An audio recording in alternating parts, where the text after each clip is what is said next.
Alright, fellas. I'm going to try something completely different. I've never done this before. I am not a big guy on doing reviews. I thought I was at some point, but found out that reviews are pretty much just someone playing the game a certain way and then giving you opinions about that. And that's not what games are. Games are very subjective, while reviews can certainly show you the technical aspects and tell you if it's a good or bad game in those kind of terms. I just didn't think reviews have a relevancy anymore. It's very much just a critic saying, well, there are plenty of ways to explain it, but the way reviews have become is pretty much just forcing your opinion on someone else and then moving on. And we've seen a lot of times with certain journalists or whatever you want to call them playing a game the wrong way, giving it a bad score, and that hangs over the head for a very long time. And it does pretty much no good. But Red Dead Redemption 2, as you see here, is a very special game. It's not just special to me, it's special to a lot of people, and it's hard to say. You wouldn't really say it's objectively good because that's very subjective.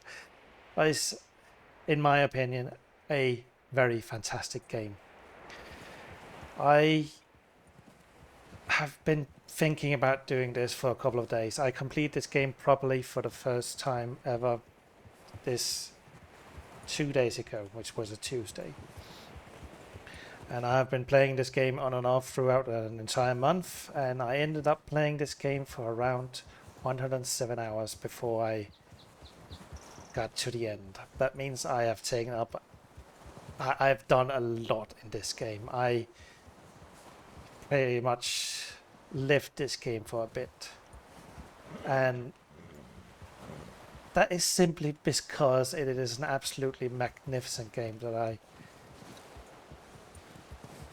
absolutely love. It, as I finished this game, even as before I finished this game, I would say I knew that this was something special, something that's just not been done before, something that just went into my top 5 straight away. Like, top 5 games of all time, and I played games from, well, pretty much since 1992, that is. I'm not that old. So, Red Dead Redemption, I'm not going through a script, but I just want to say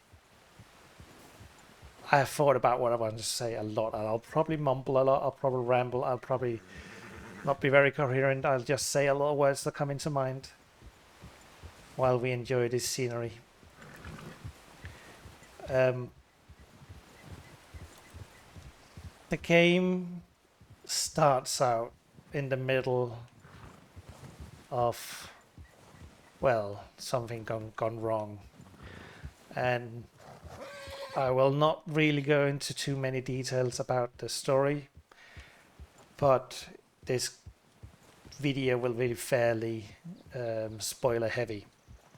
So please, please, please do not watch this if you have any intention of playing this game. And I even say that because I'm not the only guy who dislikes spoilers. I have been able to see movies, games, whatever that's been spoiled to me. But this one needs to be taken fresh. There's no doubt about it. And I would absolutely, if you have not played this game yet, close down this video. Get it if you have any desire to play a very great game, at least to me. Again, subjectively, and just play it yourself and form your own opinion. That was a very long way around saying this will be spoilers. There will be a lot of spoilers. And again, I will not talk too much about the storyline outside of how it relates to me. So it'll also be a bit of a personal journey. Now, Couldn't do it without you, girl. where the hell do you start? I suppose you can present Red Dead Redemption 2 just a tiny bit. It took 8 years for Rockstar Entertainment to create this game. Around 1,000 developers, 700 voice actors, 50,000. Oh, no, 50,000, 500,000 animations, and almost like 300,000 lines of dialogue and something like that. It's a hefty game. It first came out for the console and then came out for PC later on. I first picked up this game after I replayed GTA 5 as part of my Let's Play the Best Games of the Last 25 Years stream series I've been doing. And I'm doing it after critic rating, and GTA 5 is somehow above this game. I'm not sure how or why, but I didn't even own it at that point, so it wasn't really on the list.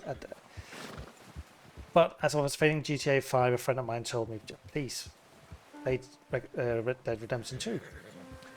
I was like, I still have a massive backlog. I still have a lot of games I plan to play on stream and off stream. And but as I played other games after GTA 5, I was like, I need something else in my life. I need something that I need some more Rockstar Entertainment, Rockstar Studios in my life. So I figured, well, I haven't really played Red Dead Redemption 2, so I figured I might as well give it a try. It was full price at the moment. I was actually waiting for a sale, but I figured, what the hell? Why not? So I changed my plans to play another game, which I'll be playing later on, and then put this in and put it on. And I was pretty much blown away right away.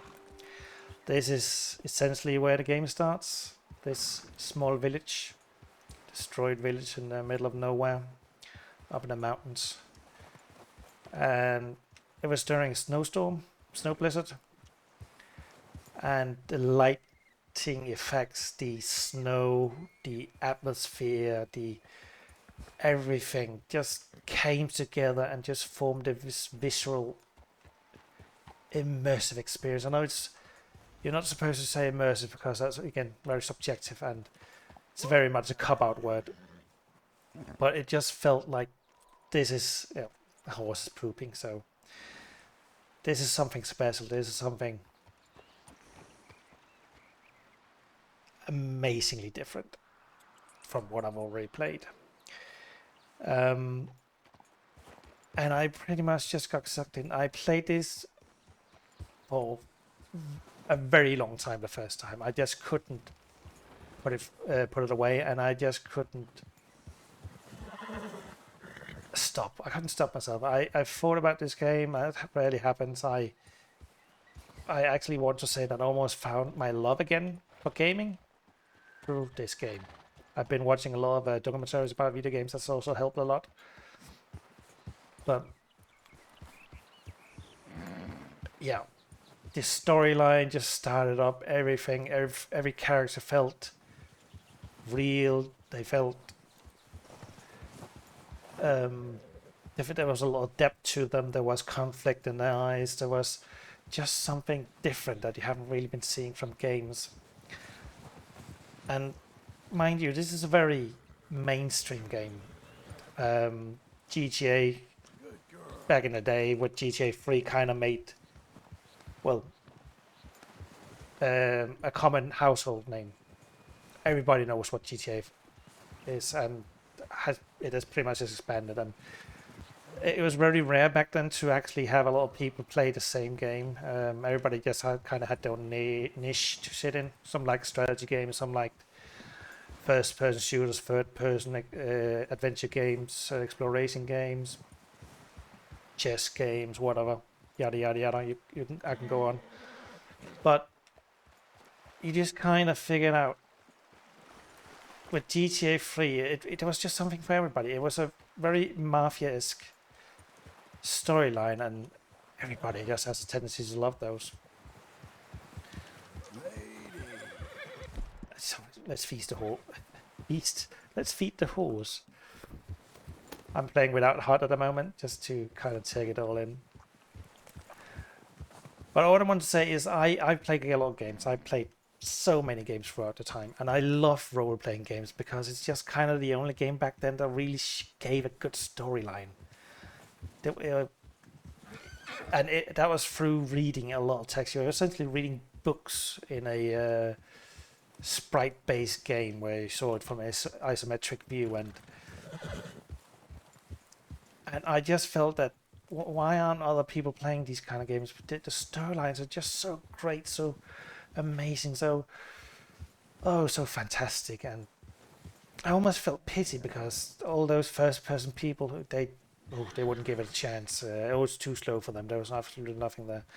But with GTA 3, I actually finally had a bit of an exposure to it for other people, so it became very mainstream, is what I'm saying. And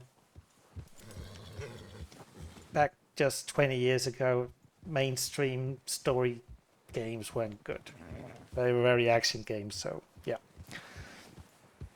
I went out on a tangent on that. That's on me.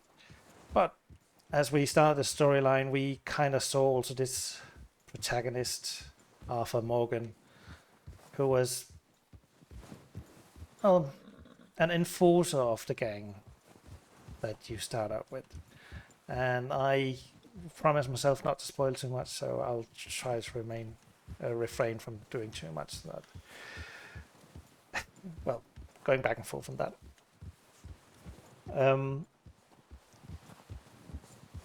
You saw this gang of people just try to go through a lot of hardship through zero amount of time, just snow blizzard, intense cold, lost some people.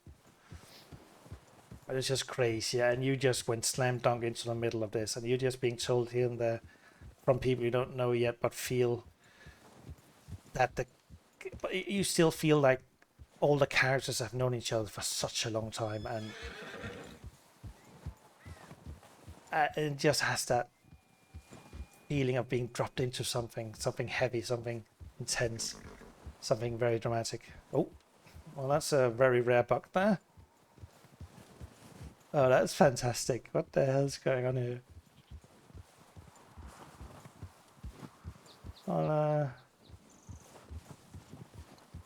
oh. What the fuck? Okay, that was a very rare bug. I've seen something like that where an animal just kind of can't figure out what the hell's going on. Just kind of slides into the ground as well. But I have run into zero bugs at all. It feels very much like let's see if we can put these people out of misery. I don't have a crosshair.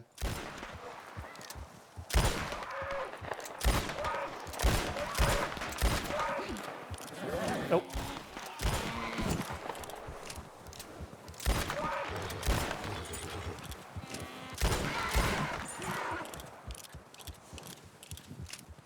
That was strange. But what I want to say is that Arthur Morgan just immediately went into I related to this person somewhat. And I know that's hard to say. I'm not a cowboy. I haven't lived in the freaking Wild West back before civilization took over.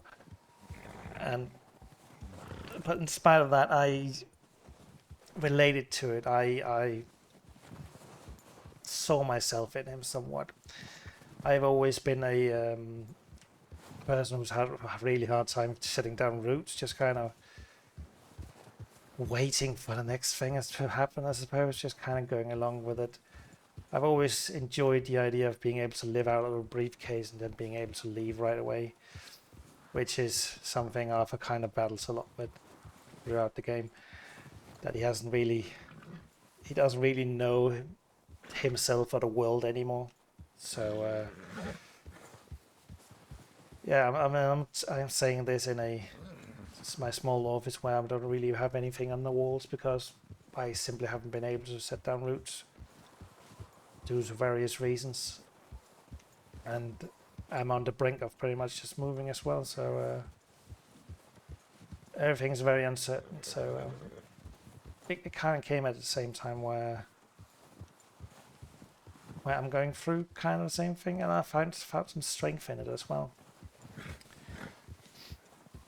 Now, this is on PC. I have no idea how this game worked on console or how it looked on console, but I'm playing at ultra at most things. There are some things that are barely possible to do on even the best hardware on PC right way these days, which is also kind of a way to see that Rockstar has finally embraced the PC market as well. It was kind of a hit or miss with GTA 4, GTA 5. They were all right, but still, not very optimized, not very good. But in this game, and also in GTA 5, I have to say, there are settings that will not be able to be cranked up for at least a couple of years. So they kind of thought ahead of it, added the technology for it, tuned it, made it possible. You can probably run it with 30 FPS. I'm sitting here with I wouldn't say a state-of-the-art computer, but I would absolutely say that I'm lost. Let me just look at the map here. Oh, I'm actually the right way.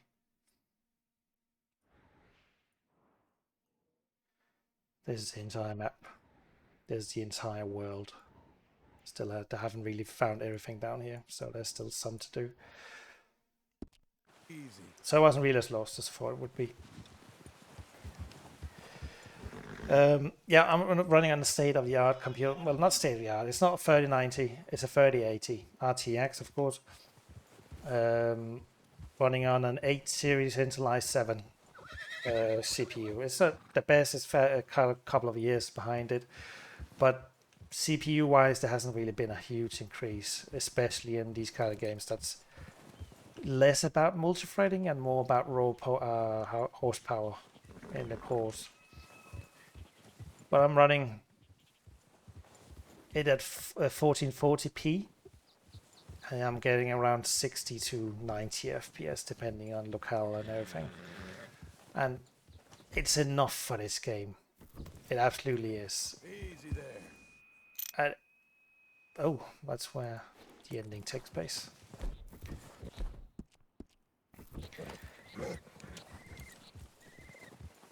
And it just looks amazing. Technically, it's just a masterpiece. Look at the peaks. Look at everything. Everything comes together. The horse pushes the snow around. Whenever you move around, and you also do the same on foot. The weather system is intense. You get these crazy thunderstorms, these crazy blizzards, these windy storms, and it just impacts everything. It's the world is just full of life. It's just, and I'm saying this walking around in Snow Mountain where we haven't found anyone yet, but as we get closer to civilization, we absolutely see a lot of new people just out and about, living a life that you aren't able to see, and it just feels lived in. It feels breathed in. It feels like it feels substantial. It doesn't feel like every NPC is there for you. It feels like there's a purpose to them. And now just look at this. That clear blue sky with the white contrast of the snow. That mountainside. Like, in a place like this, it reminds me quite a lot about Skyrim, of course. But even Skyrim came out in 2012. That's fairly old at this standard, so that's 9 years ago. And at that point, it wasn't with Bethesda's track record. It wasn't the prettiest game, but it was a very functional game. And just look at that. I just wanted to look over that for some reason. And I'm also a sucker for snow in games. I freaking love snow in games. It just gives this vivid contrast. And for snow to work in a game, they have to do something special with it. And a lot of studios just kind of shine when they do that. They have to make that special kind of snow. I'm also reminded of the way they did in the Shadow of the Tomb Raider, which did snow amazingly as well. And it's just something else. Probably start kicking off. I thought it would be somewhere else on the map at this point, but I'm still in the mountains. I should have walked a bit faster. But throughout the map is just littered with stories, with history, with these fine special details. This insane attention to detail that I haven't seen in many other games. Like in the Far Cry series, you'll obviously get these huge maps, but they're just not made in this kind of way. Holy shit, look at this. It's just a random event. A grizzly bear being attacked by 3 wolves. And they're chasing it off. I have to be... They might attack me. No, they're in fear mode. These random events that's just added to the game as well. Just make up the entirety of it all, and it just comes out together so beautifully. Look, the trees are swaying in the wind. That's fairly new. We saw it in Witcher 3. Not in the best of way, of course, but we at least saw some kind of movement in the trees. Although normally a tree would just be a static object that would, well, maybe break if you drove through it or something like that, but we've just come so far. What I was going to say about Far Cry is that they make these great maps, but they list them with things that make it so much like a game. It feels like a game. It feels like a toy almost. They're following this well, proven formula at this point. There's this recipe. Okay, this is an open world game. It needs mini games. It needs things to collect. It needs everything else. And that's Red Dead Redemption 2 just didn't do that. They didn't embrace that. They made it not much like a game. They made it a life, I would almost say.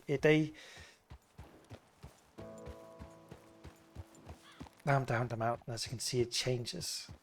It changes rapidly, of course. The game is still fairly small compared to open world, so you will see these visual changes, huge changes coming out of nothing. And so you get people up ahead. But this game, it just does that huge thing where it takes itself very, very seriously, and that is saying a lot, since Rockstar is very famous for GTA 5, GTA 4, GTA 3, Vice City, San Andreas. Games that are a bit tongue-in-cheek, very not taking itself very seriously. But then we get a game like this that just takes itself so seriously and does it so well that it feels like a life you're living. You are living in this world. You are part of this story. You're part of these characters. You're part of this experience. You're just there. There's nothing in the entirety of it that pulls you out of it, which is insane. You always have in these kind of games that just feel so immersive, something that just pulls you out, something that feels very gamey, something that feels very, okay, I can see the seams here, I can see where to sew it all together, like some kind of issue with the AI or something like that. And even with the glitch earlier we saw with the bug, I still feel part of this game, feel part of this world. It never took me out. I just, okay, moving on. Everything feels so deliberate, it feels so come together that at this point I can't say it's just a game. I can say it's something else, and that's also the feeling I got with Half-Life Alyx in virtual reality. When I put those glasses on, that headset on,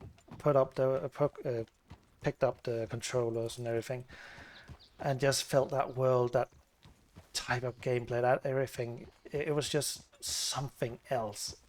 At this point, we have transcended above gaming, normal, or what we at least understand about games and gaming. Something else, and maybe that is that kind of joke about game being an art form. Of course, games can be an art form. Everything can be an art form if presented just right, and if you can get that art feeling out of it. Well, that invocation of whatever a piece of art can give you. This is just that. It gives you that extra something that just leaves you both wanting for more, but also happy just to have experienced it. Now, we are walking through this scenery, listening to it all. Got a train down there. Birds chirping. And it's also you can interact with the entirety of the world. I can shoot those birds down, I can take their feathers, I can craft with them. And it also comes together because as you are a cowboy, you're kind of an outlaw. You also live on the outskirts of everything, so you have to live in nature. And nature in video games has always been, how the hell do we do nature? It's very hard to do nature just right. Especially at scale, because, well, you can't really scale it too much, but you also have to be able to feel like, okay, I'm in a forest now. I'm not just in a bunch of trees. It also has to feel varied. It also has to feel different. It also have to feel lived in, which all of those things Red Dead Redemption 2 does. Absolutely fantastic, even. I've never felt so engrossed into nature here that I actually just wanted to set up a camp. I just wanted to hunt animals. I wanted to skin them. I wanted to eat their meat. I'm not saying that because I'm a psychopath. I want to do that just because of the fun of it. But it is a huge part of the game. I'm not a camp or anything. I just felt like doing these things because I just wanted to get lost in them. When I did get lost in them. And it just felt so different compared to anything else I've tried. That's also the reason why I really want to try having a proper virtual reality hunting game, but it just hasn't come out yet. And I just feel that taking a look at this nature we see in this game, we have the technology, we can actually do it. We can make it feel like we're stuck in a forest somewhere. Now, having said that, living in forest, living in nature, hunting, killing, skinning, and also, well, being part of society, because then you sell your pelts or craft with the pelt and everything. But Red Dead Redemption also have a very, I'd say, simple. Oh, you can see it down there. Simple survival mechanic. Some people like survival games, some don't, and this one is just that simple where you can kind of forget about it, but it also kind of doesn't take a back seat. It affects you if you don't really take part of it.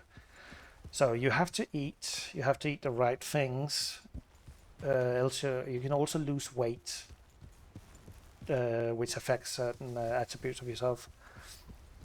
so you have to keep yourself continuously fed. But I had kind of wished they would have added a feature just for us who like survival games. Like, I would absolutely love just playing for 2 hours, just walking around trying to survive, finding water that's not contaminated. That's, you also find some places that are contaminated with both the start of industrialization, the various plants that have a lot of chemicals in the water, and they just flush it out into the river. So you kind of had to find the right place and make just water, maybe having to relieve yourself, like just simple things like that. I would absolutely love to see. Just because I really want to live this game just a tad more. I want to wear this game like a cozy jacket and just, yeah. I also felt myself very quickly saying, as the game kind of taught me about all of the side activities, and I want to say call them mini games, but they're not really. They just feel so naturally. They feel realistic in the way you approach them.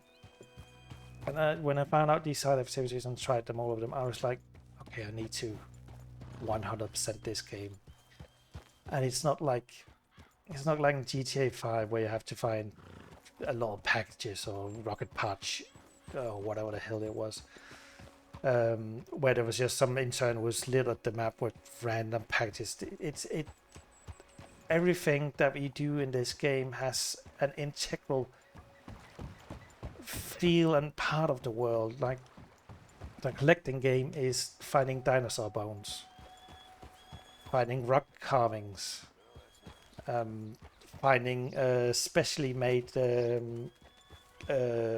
cards from cigarettes, like you'd get from gum and such, where you get a baseball star or something like that.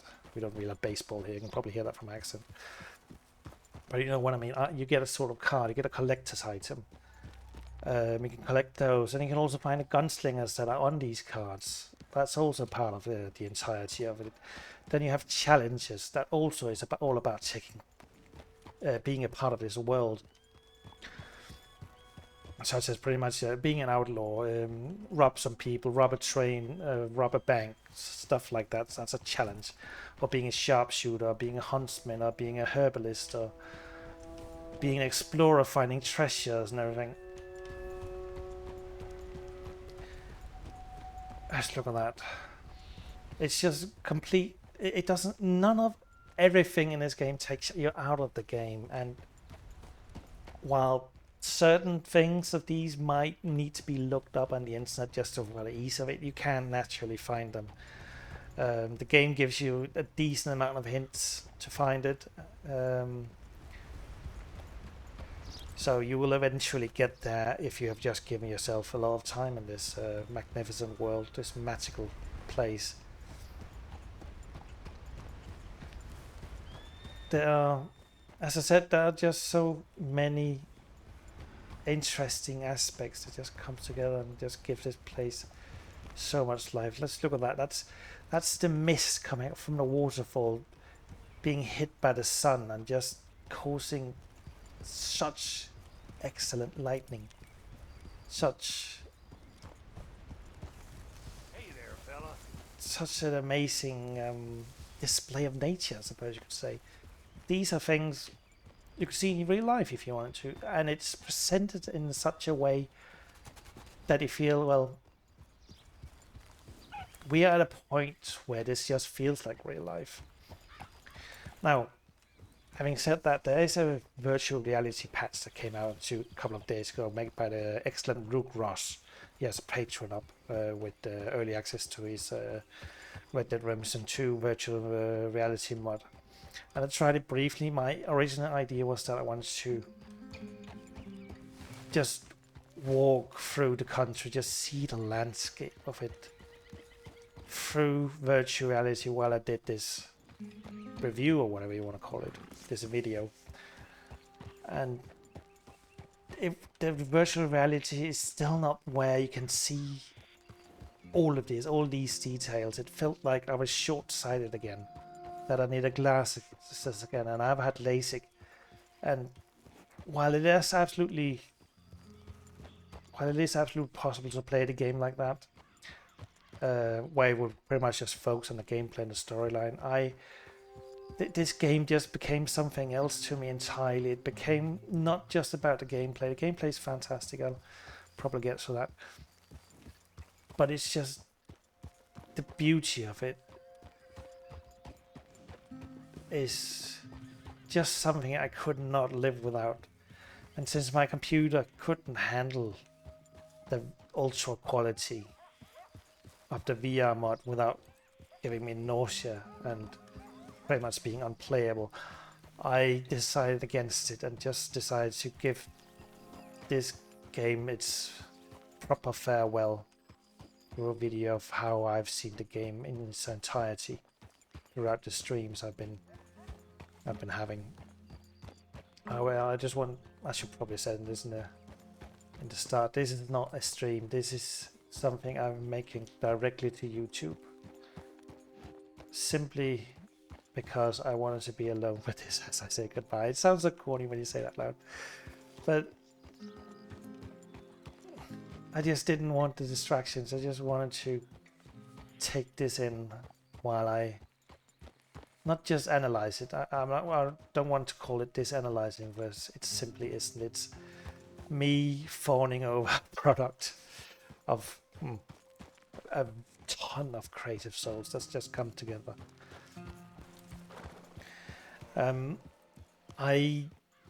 Let's see what time it is. It's almost, let's see how the sun sets. I wanted to say that I really wanted to see how the behind the scenes for this game happened. Like, this is a game in 8 hours in making. A lot of things must have changed. A lot of the rain just coming in. Yeah, it's okay, horse.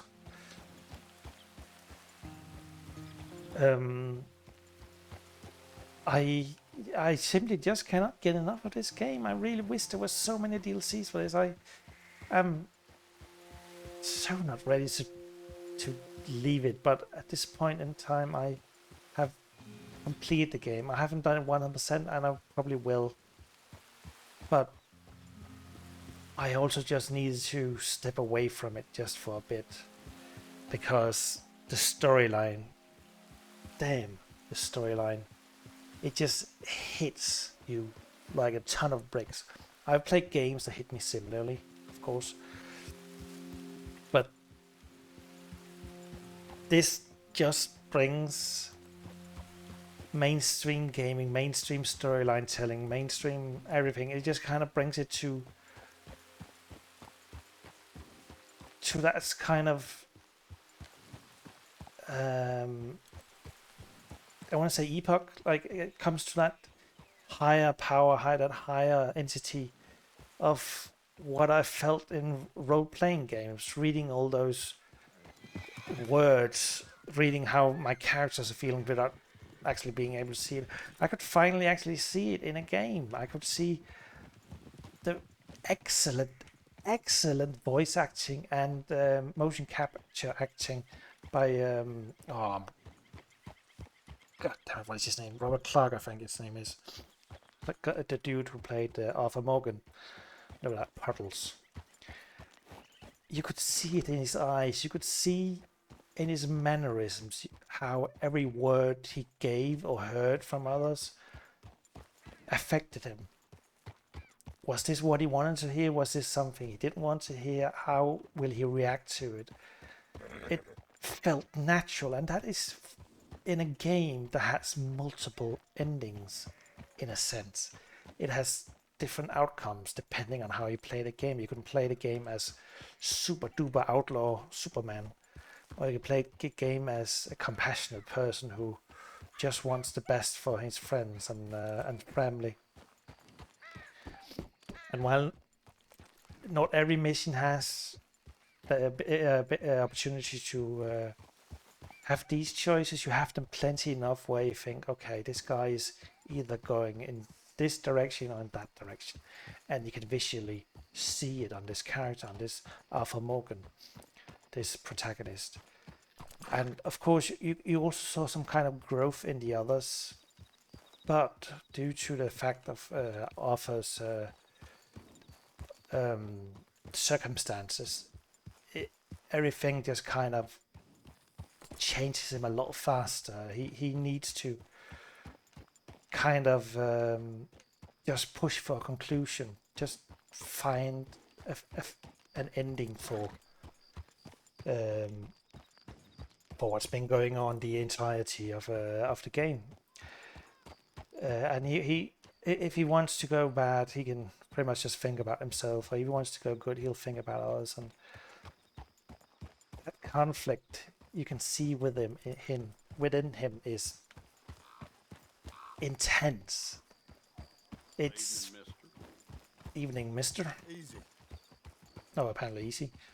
It's just something else. This is Hollywood AAA triple awesome dude, Oscar worthy acting on a computer character, on a computer generated character.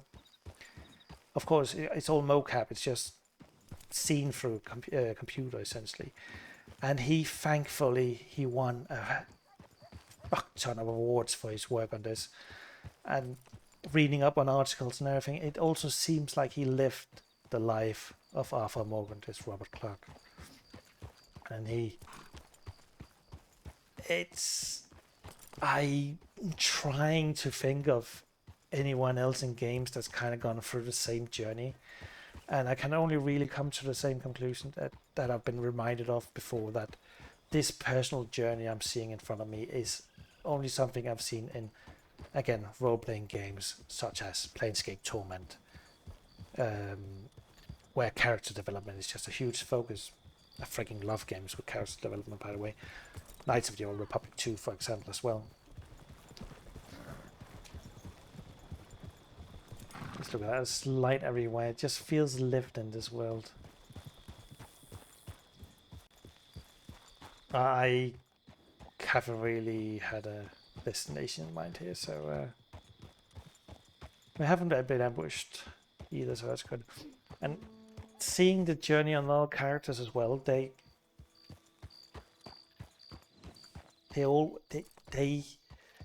what we often see in mainstream media and everything is just a two-dimensional character, like or this angry guy is always angry, there's no depth to him, or this a sad girl is always sad, and there's constantly changes in these characters throughout the game, and there's even time for joy when they have the parties and something to celebrate. There's time for grief, there's time for everything. It's until there suddenly isn't time for it, and something has to happen snappy. And it's such a human reaction these people have, and it's just not really been seen before, and it's just a shame that, well, as you can see, this is a game that took 8 years to make by over 1,000 people constantly working on it. So I know how hard it is to get to this point, but I also know you can't really portray a lot of character development in a first-person shooter about a character that's essentially just an angry super action hero. But yeah, this game feels like it has to link to it to be able to see the entirety of a journey of a person who just had to find some sort of peace with himself and the world.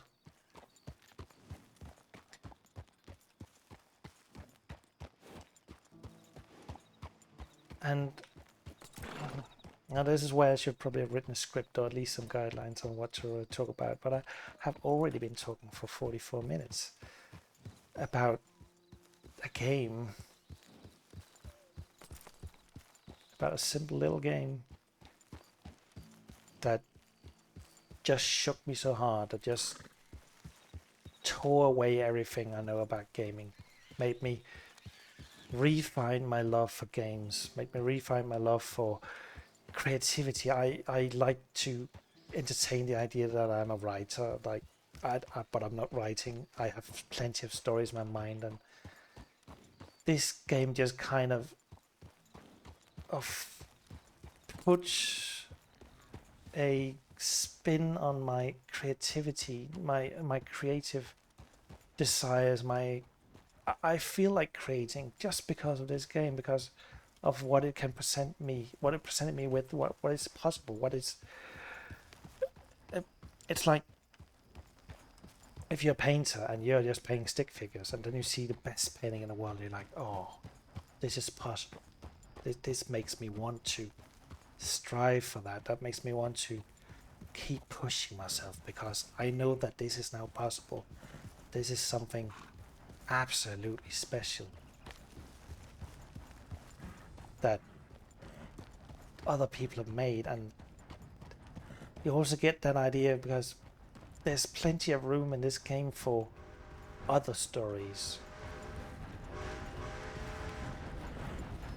So it's not like you're feeling like you're taking something, stealing ideas from it. It's you're adding to it in some kind of a sense. Like you're having your own. Let me try and wait for this train.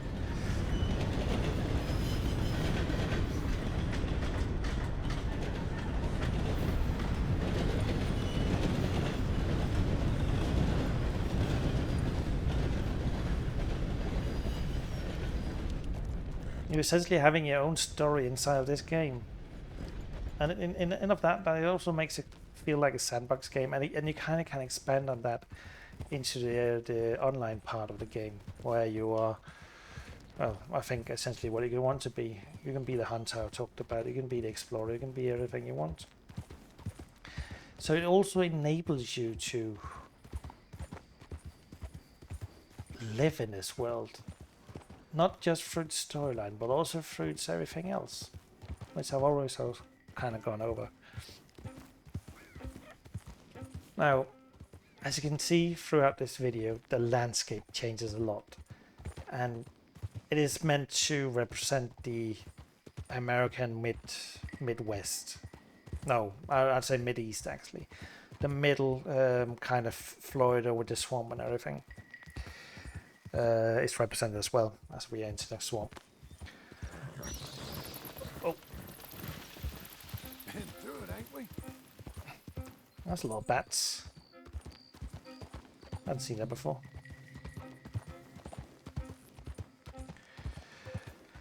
And it just does such a. I've never been to the US. I have no idea how this looks. I've only seen wild westerns or other movies, or generally pop culture depictions of these kind of areas. So I have no idea how to, if it's on point, but it feels so freaking realistic.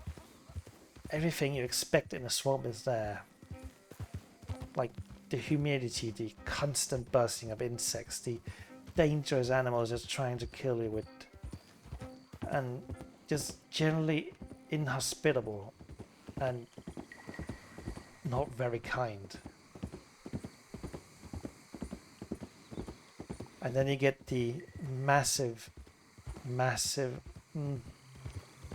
are they called savannas? Like, are they?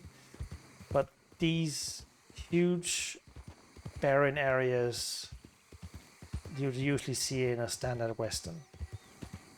But then you also get the greenery of the forest, which I assume is kind of the middle America. Well, that's a bear running around. Easy. A black bear, so he's not too much of a threat.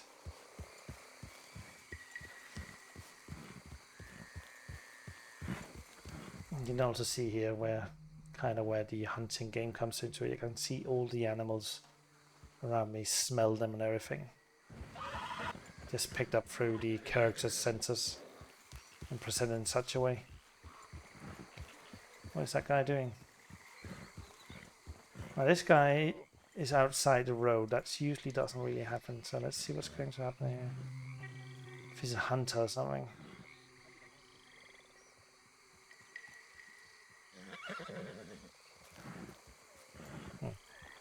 Probably. I don't know. There's one who's hanged here. Oh, and this bit. Okay, I've been seeing more bugs here in this video than I've seen the entirety through. Oh, let's help this guy. That I've seen it through the entirety of my game. All right, friend, all right. You're gonna be okay. You gonna help me? You gotta. You gotta. See if we can help this guy. Please.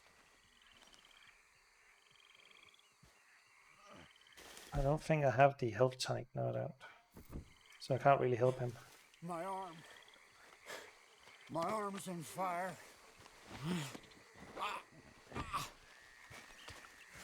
Can I take, Do can I take him somewhere? I'll get you help. Just stay alive. Okay. Okay. Let's see if we can get some kind of help. Yeah, we can. All the way in there. So let's ride for it.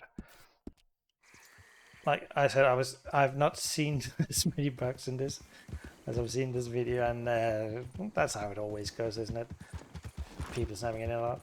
But as you can see, this is a random encounter. This is something completely random that happened as part of the world. And one of the people on my Twitch stream said to me that apparently the idea behind this is that the Rockstar people, Nearly there. Just hold Rockstar- on a little longer, all right? the Rockstar people pretty much said, well, after every 2 minutes or so, something should happen if you're just traveling. So there's been so much content just happening while riding, for example. Crazy things. Just riding through the nature, you get a random encounter like this. And there's been some crazy storylines just coming out of this as well.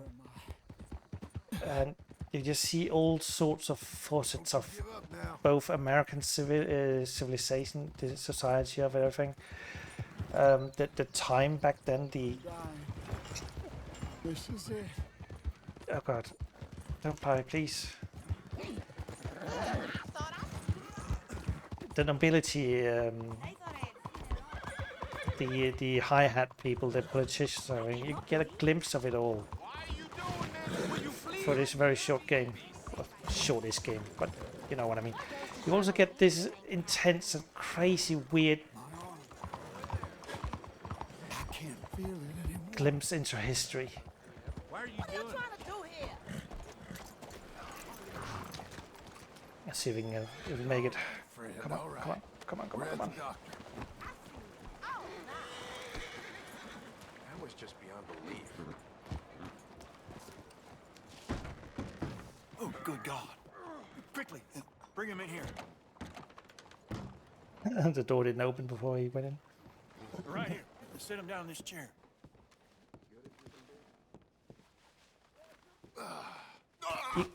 You get a glimpse of the American, the Saw you fall out of the country saddle. of the Don't United worry. States of We're at the America. doctor.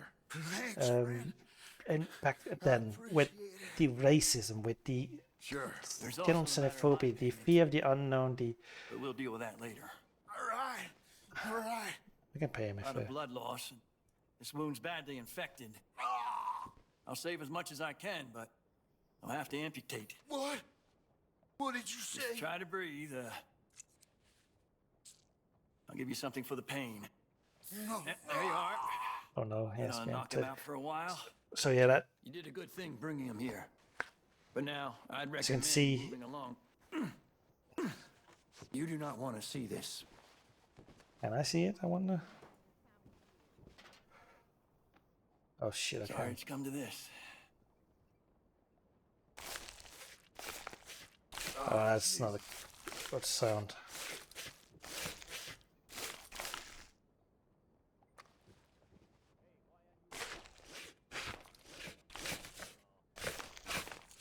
That's a good addition to the to the video.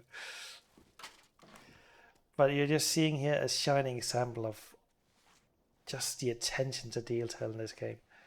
You're seeing the barbaric nature of well, kind of an invention of the modern medicine. You're seeing corrupt politicians trying to do their damn best in a world that's You got this, just girl. doesn't really want to change. Where outlaws rule at some point and then they suddenly don't, and they have absolutely no idea how to handle it.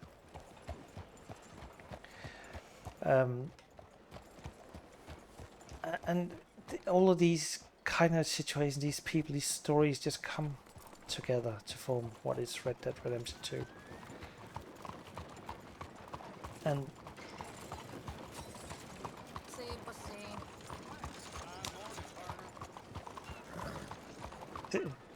it's so much more than a freaking game. I just keep repeating that, but it's true.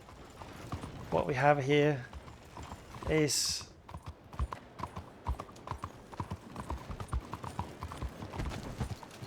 Hey there. is kind of a natural evolution of gaming as such,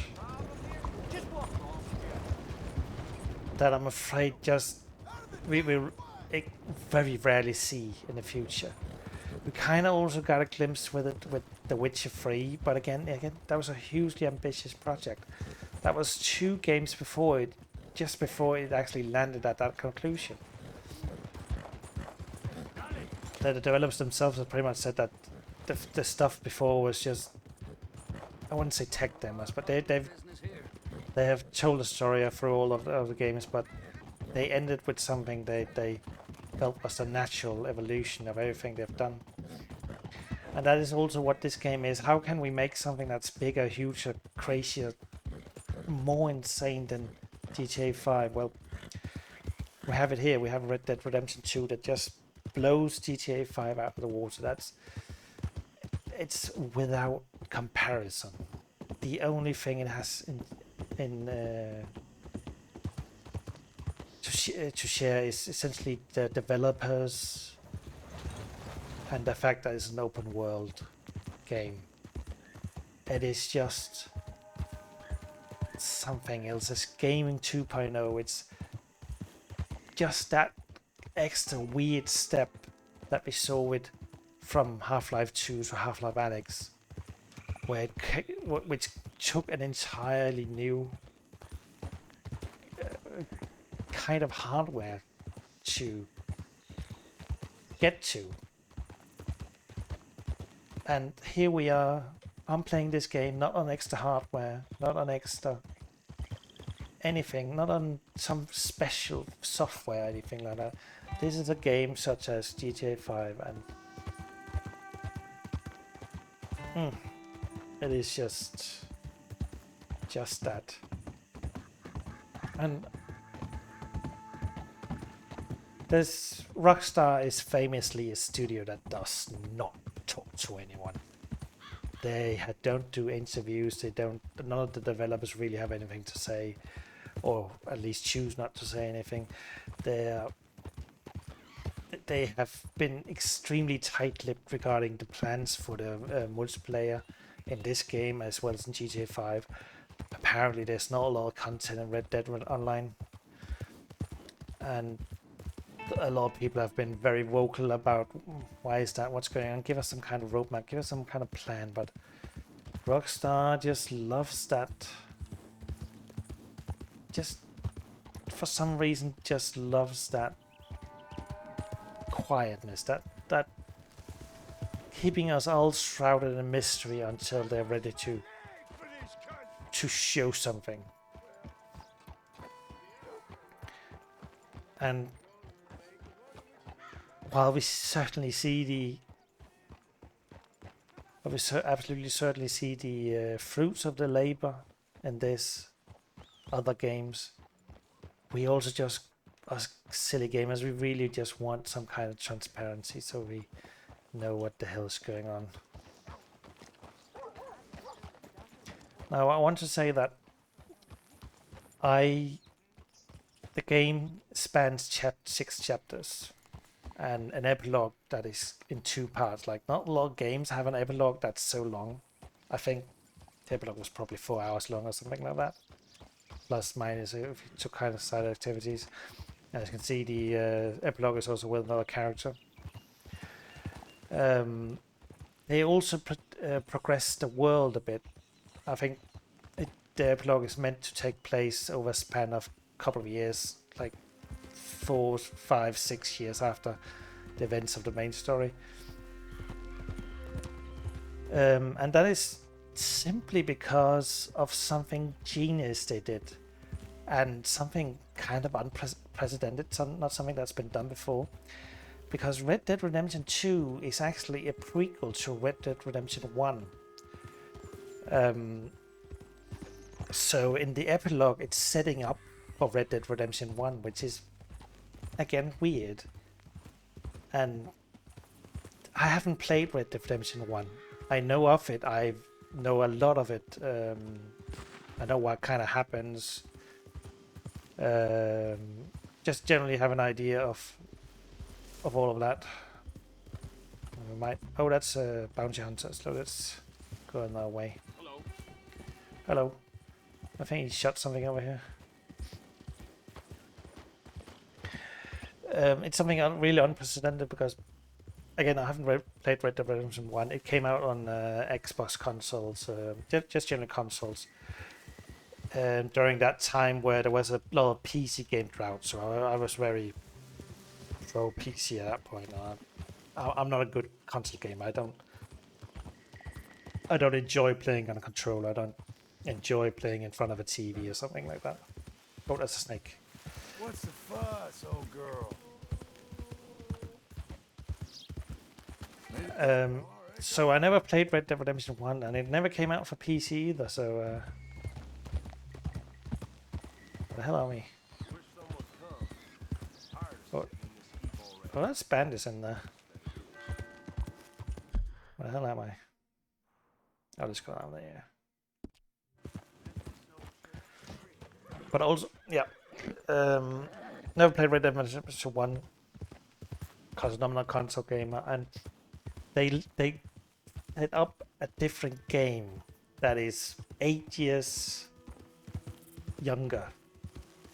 older, sorry, 8 years older. That cannot be played on all the hardware that this game was released on, and that's something weird. I'm not even sure that it can be played on present consoles. It might actually be able to be played on the Xboxes because they are really good at the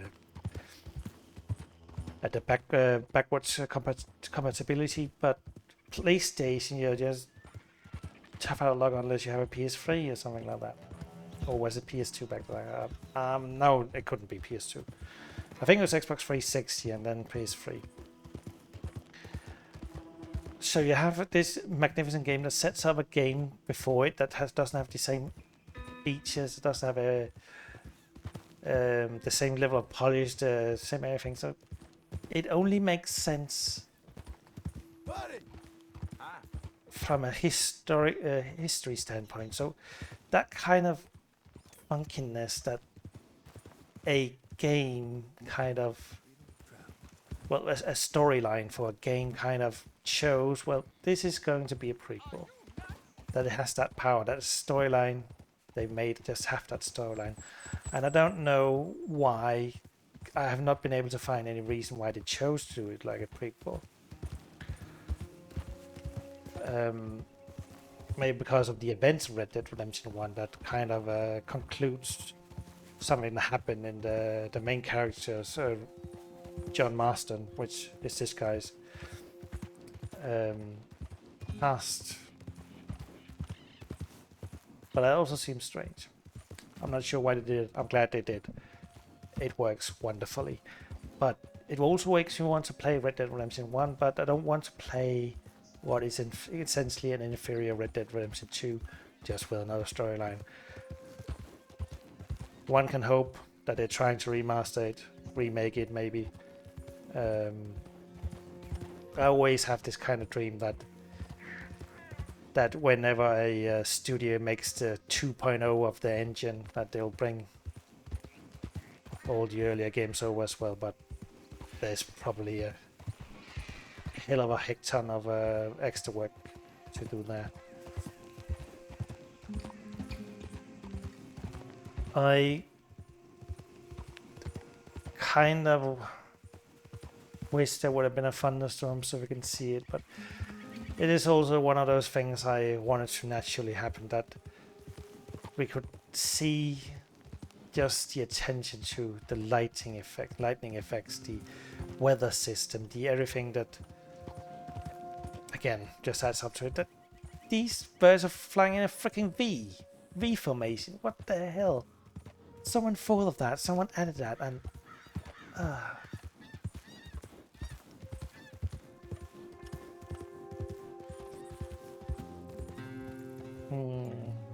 do we know who died here? Nah. Oh, there's a Brave Rape man. That's a, yeah, there's a storyline. So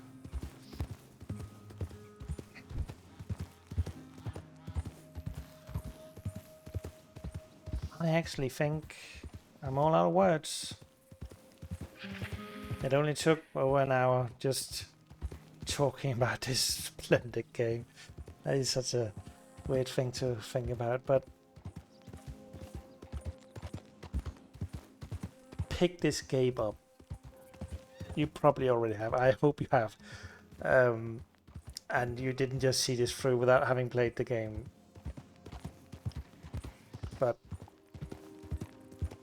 I just thank you.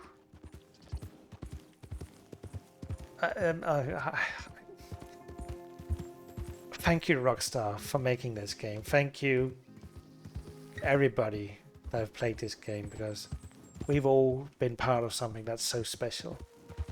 And it's not even...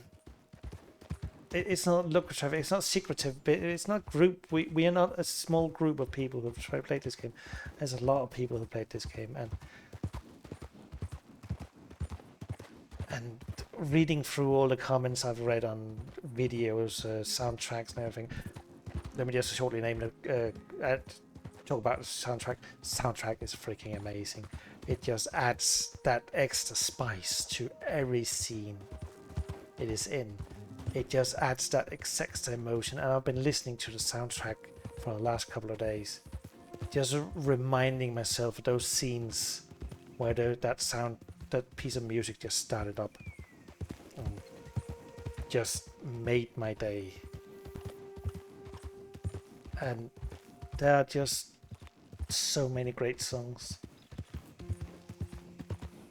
And I will end the video here with one of them that is one of my favorites, because, well, it is both sad, it's both good, it's both just excellent.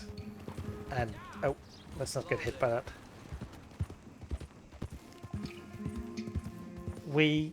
Again, I have no idea how to end this video other than just say amazing game. I don't want to give a character, but it's absolutely my top 2. Half-Life Alyx and this game probably sharing a first spot, and then some other games. And I very much doubt that I will see a game like this in a very long time that will hit me this hard, hit me this completely all over kind of feeling, that just that just doesn't hit all the notes, that just hits all those notes the other games won't. Like, I can be sad from a game, but I just won't be completely wrecked like in this game, and completely immersed like I am in this game, or completely living this game as I am here.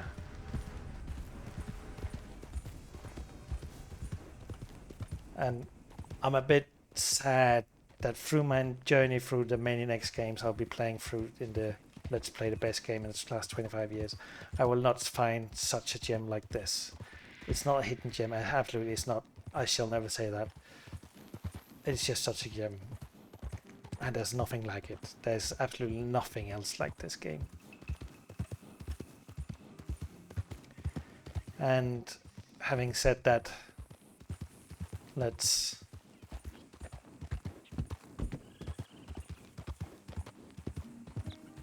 stare out of the sea and Easy now. finally let myself shut up and play a piece of music. That is not the in-game music, so I might actually have to just turn this down just for this. Just because I'm doing this.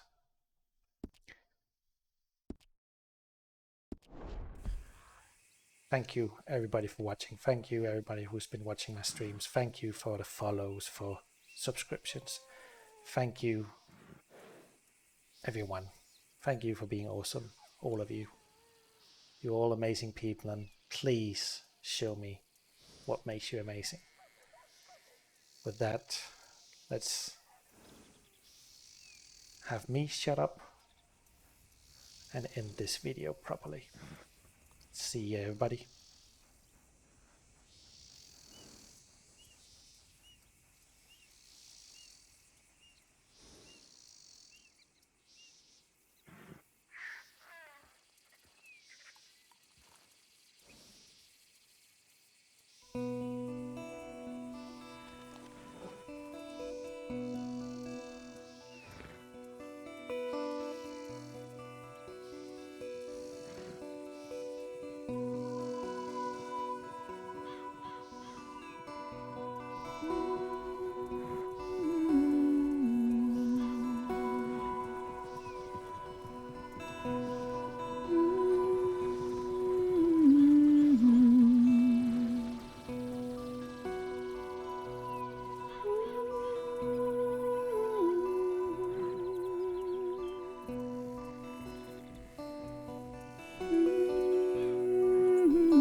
The day is done, the time has come.